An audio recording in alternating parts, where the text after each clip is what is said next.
નમસ્કાર દર્શક મિત્રો, હું સ્વરૂપ પલ્લુણી છે. સંપૂર્ણ ન્યૂઝમાં આપનું સ્વાગત છે.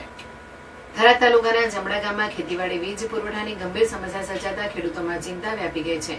ગામના આશરે 100 જેટલા ખેતીવાડી વીજ કનેક્શનોને પૂરતો પાવર ન મળતા સિંચાઈ કામગીરી પ્રભાવિત થઈ રહી છે અને પાક સુકાઈ જવાની સ્થિતિ ઊભી થઈ છે.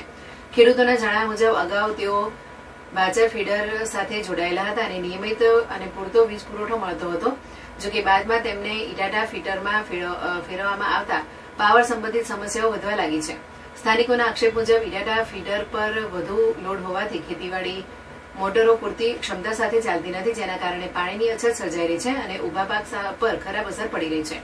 આ સમસ્યાના ઉકેલ માટે અસરગ્રસ્ત ખેડૂતો દ્વારા સંબંધિત વિભાગને લેખિત રજૂઆત કરવામાં આવી છે. ખેડૂતોની માંગ છે કે તેમને ફરી બાજર ફીડર સાથે જોડવામાં આવે અથવા તાત્કાલિક પૂરતો વીજ પુરવઠો ઉપલબ્ધ કરાવવામાં આવે.